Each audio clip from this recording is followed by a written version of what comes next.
Good morning. We're moving away from copyright to some of the problem areas that the Commission identified in its review of platforms when it decided that the e-commerce directive was okay, but actually there were some problem areas.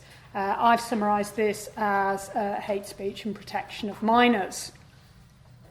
So, an overview on this one. We have got the whole digital single market, I'm not quite sure what to call it, thing going on. We've talked about the copyright element of it, but within this, as well as all the stuff about infrastructure, we have got the review of platforms, the review of the e-commerce directive, which is still standing, still going to be a cornerstone of the digital single market. And we've also got the review of the audio-visual services, media services directive, which, as you can probably tell from the way I've just stuttered over it, is something that has never tripped off the tip of my tongue particularly easily. So we have got specific legislation. If we go back to the last century, the Commission and I think a lot of policymakers thought the world was quite simple. We just have infrastructure and we have the communications package for infrastructure, and on the top we stick what was Television Without Frontiers Directive, which is dealing with a particular form of content, and then everything else, information society services, gets swept up by the e-commerce directive. And the result of that approach was that you had substantive obligations for broadcast content as was, mainly negative, but some positive rules regarding quotas. But within the e-commerce directive, perhaps because of its broader nature, you didn't have the same sorts of content-specific substantive obligations. What you had were rules about contracts, rules about information that providers should give, and then you had the immunities. So there was a difference there, perhaps allowing a little bit more difference across different sorts of services and different member states in terms of the substantive control of information society services. We come to 2007 and we get actually the second review of the Television Without Frontiers Directive, and that's the point it went online.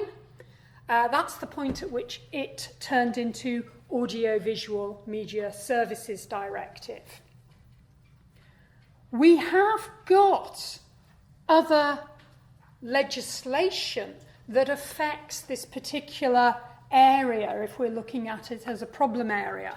And I've put three examples up there. The recent directive on combating terrorism, the directive on combating sexual abuse of children and child pornography, and then the framework decision on xenophobia and hate speech. Now, these are general laws. So they are not communication specific, though they all recognise that there is a particular impact of the internet and on electronic communications in these particular areas. So if you look at each of these, you will find that there is a provision dealing with online communications. There has been, and I suspect some of this will come back when we talk about notice and take down, but there have been various initiatives, not so much concerned with audiovisual media services, more with online communications, trying to solve the problem of naughty stuff on the internet. It is on a problem-by-problem basis, though you see some similarities, a preference for self-regulation for industry-based solutions. So we've got the EU Internet Forum, which is dealing with matters relating to terrorism, and again, providers signing up to standards. There is a database of hashes of problematic content linked with that. We've got a code of conduct in relation to hate speech, and then this has been strengthened by a recent recommendation from the Commission, which, amongst other things, gives more detail as to takedown. I think they're talking about hours to take down hate speech, not days, weeks, or months.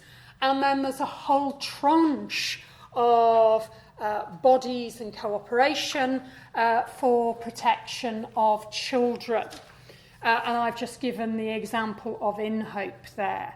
So there's quite a lot of material here. And what I think we may be seeing is a sense of using the general laws to start to influence meaning in the more specific pieces of legislation, notably Audiovisual Media Services Directive. So for those of you who haven't had the obsession that I have had with this particular piece of legislation, brief overview. It's minimum harmonisation directive, so it's got a country of origin principle. It's a broadcaster or a provider of audiovisual media services is regulated in the country in which it is established.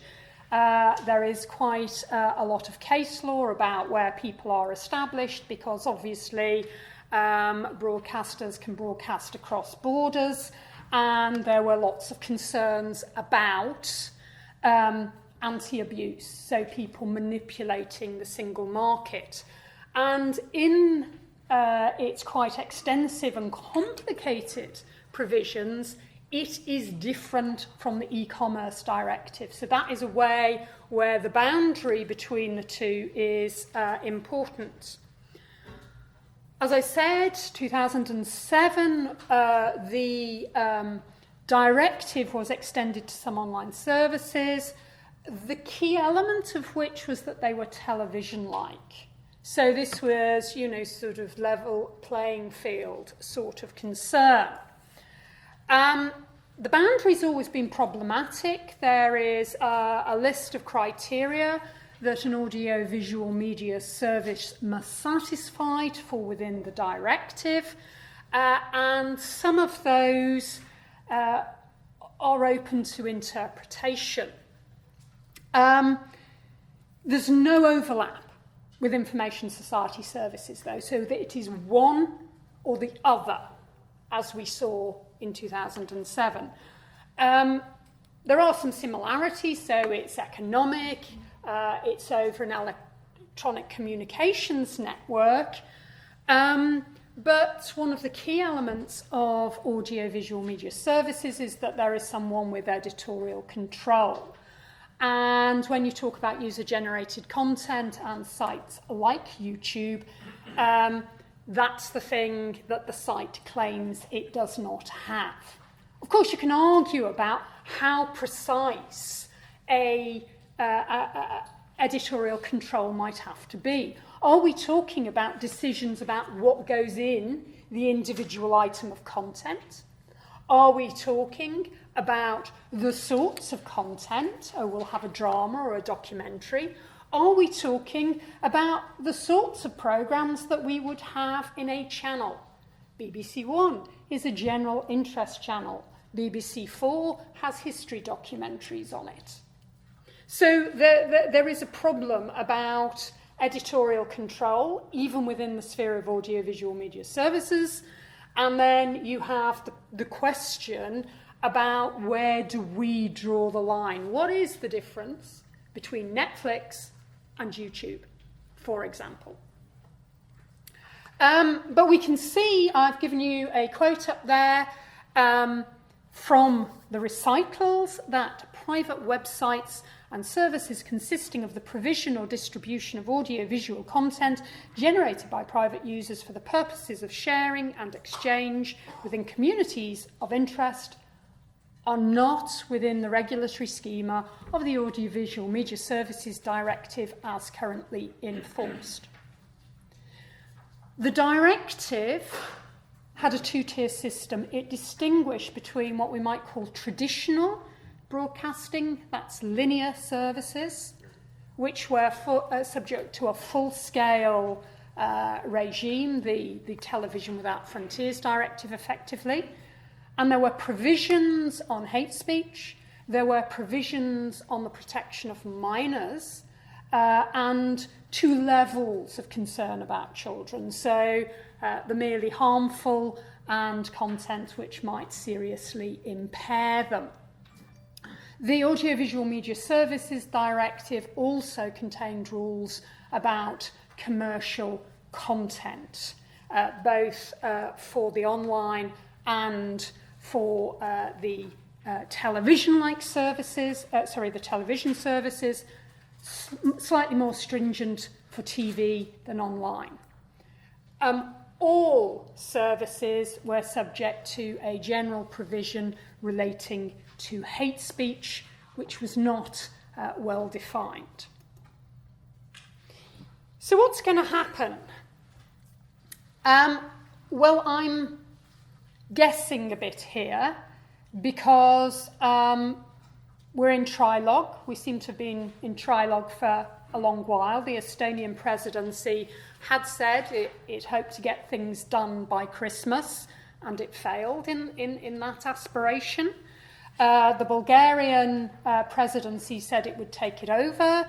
There have been some meetings, but the outcome is not yet known. So there's bits and pieces that we can see up here. We've got a continuing rule on hate speech, but it is now aligned to the framework decision, though by contrast to some definitions of hate speech against women doesn't seem to be worth worrying about for the Commission. We have got a move to a simplification of the protection of minors. It's going to be a common rule between the online and the traditional, and simplifying the terms. Some people have raised questions whether we shouldn't still try and distinguish between different types of harmful content so you can have appropriate mechanisms to restrict. There's been a move away from television-like, which I think reflects the nature of content these days. It's a lot more bitty. We have got, however, the key change, which is video sharing platforms. And this is in the proposal, Article 28A from the Commission.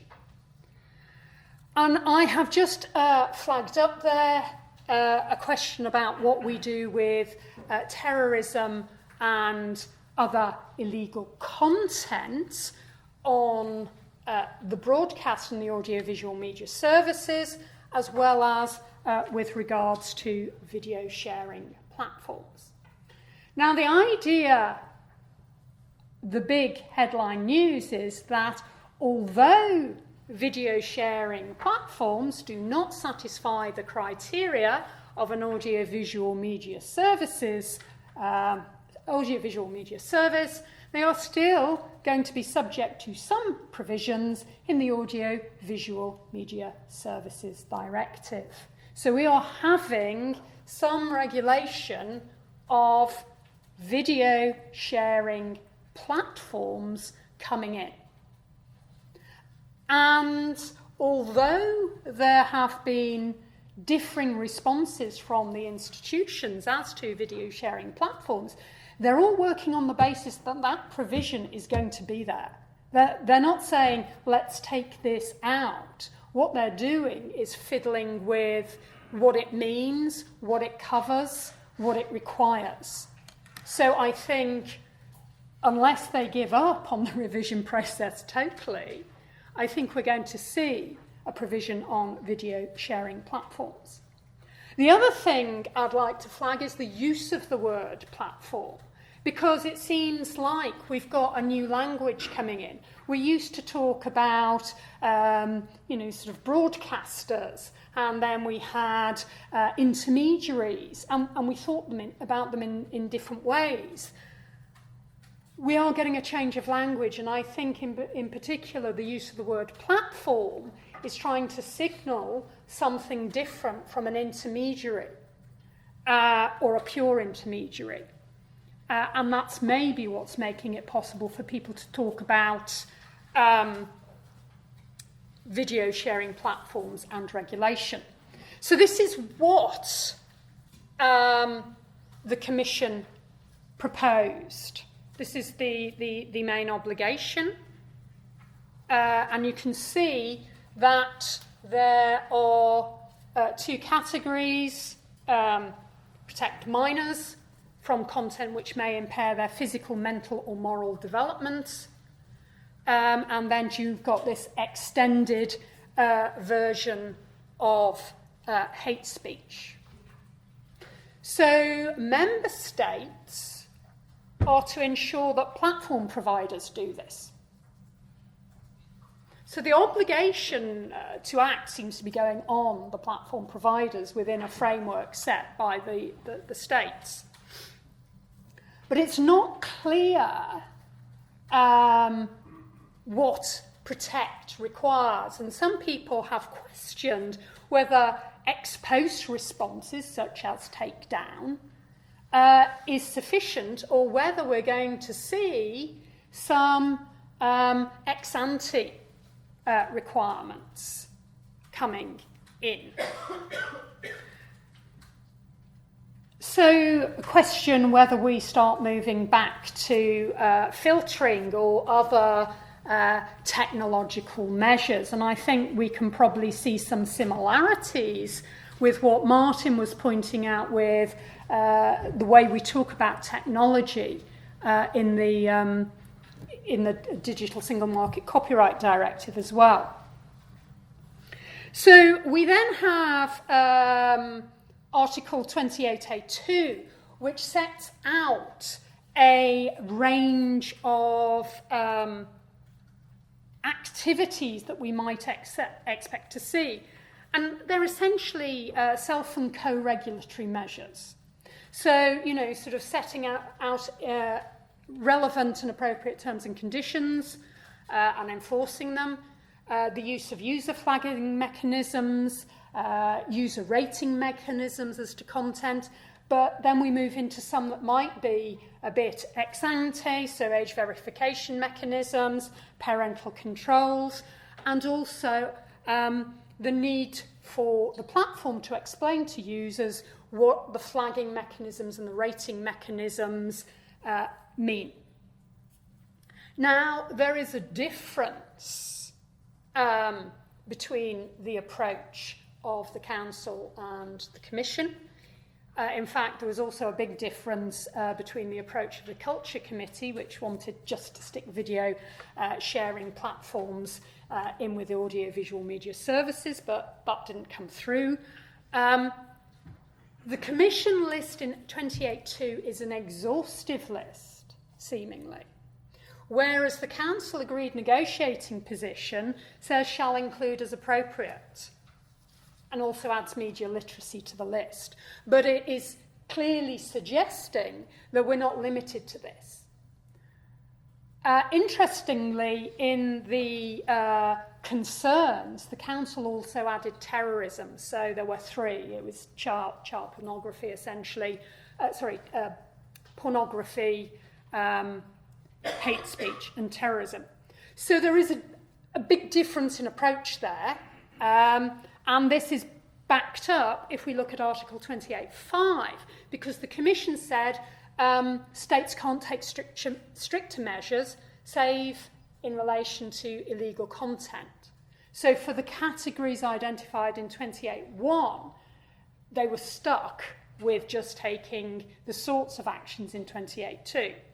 Council position is that they can take more detailed or stricter measures than the ones in paragraph 2, but respecting the e-commerce directive and the directive against abuse of children, which requires member states to take action to protect children.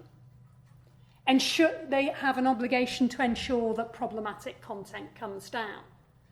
So the interplay of these pieces of legislation is quite difficult. I don't know how you respect both. The definition of a video sharing platform is in Article 11AA of the directive when it's amended. And it's backed up, as you can see, by a definition of user-generated video and the video sharing platform provider. I'm not going to go into great detail because this is one of the areas where there's been a lot of fiddling around with the detail. But just to note that there are 4 elements. One is that the service is made available by electronic communication networks, which is fairly non-contentious. That the purpose or the principal purpose of the service or a dissociable section of it is devoted to providing programs and user-generated videos to the general public. And then what I think are two more interesting points. The organisation of the stored content is determined by the provider, including by automatic means or algorithms, in particular by hosting, displaying, tagging and sequencing. And then the idea of what the service actually does, it's consisting of the storage of programs or user-generated videos. And the Commission amended that requirement to say storage of a large amount of material. That may be to tie in with the wording used in the copyright directive. They also talk about a large amount of material, or it may be an attempt to cut out the smaller providers, because although the Audiovisual Media Services Directive does have a, let's look after the micro businesses clause in Article 13, I'm not sure from the drafting of it whether it would apply to the video sharing platforms, because it's expressed to apply to audiovisual media service providers, and it seems like video sharing platform providers aren't audiovisual media service providers necessarily. So I'm not sure what that's about. It seems that the reference to stored content means that streaming sites would fall outside this. And the Council wanted to add clarification to say that this did not mean that they couldn't regulate. It meant that it fell outside the schema here, so they were free to deal with it as they saw fit. The level of protection for minors here seems to be allowing action only at the more extreme end. And if you look at the directive for protection against child abuse, there are provisions there not just relating to child pornography, but also to grooming. I've mentioned hate speech. It is not clear precisely what that means, but we have got that starting point in Article 28A. The European Parliament was concerned about the definition about hate speech and wanted to ensure that there was an intention behind the speech before it would be considered hate speech.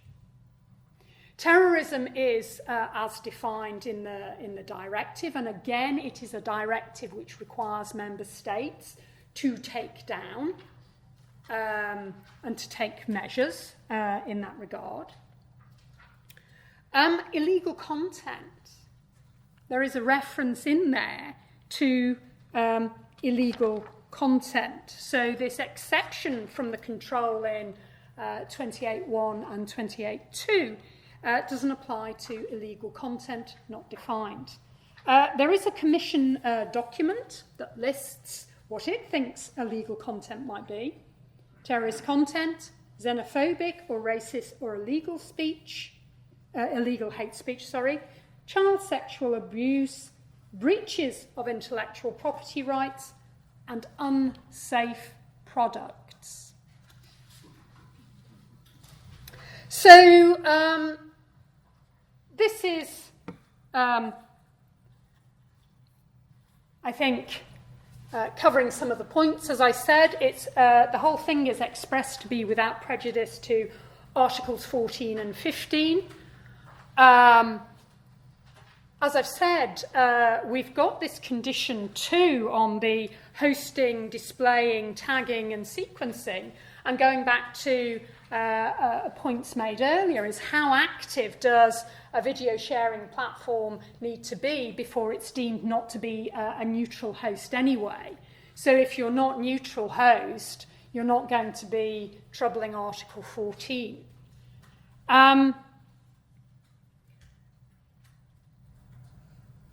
What's interesting, I think, in this, and perhaps trying to explain the boundary, is recital 29, as the Commission has put it, in its proposal. And in that recital, what the Commission said was that they're not seeking to regulate content in and of itself, but they are seeking to regulate the service that allows the provision of the content. So they're trying to make a distinction between content and services that facilitate that content. The obligations I've mentioned under the general law, there's the specific provisions that you need to be looking at. Article 21 in the Terrorism Directive and Article 25 in the Child Protection Directive. And that is it. I don't think that the boundary in all this is particularly clear, either as regards what a video sharing platform is, nor as regards the sorts of obligations between freedom of expression, let's not interfere with content, and those general law obligations requiring content to be taken down.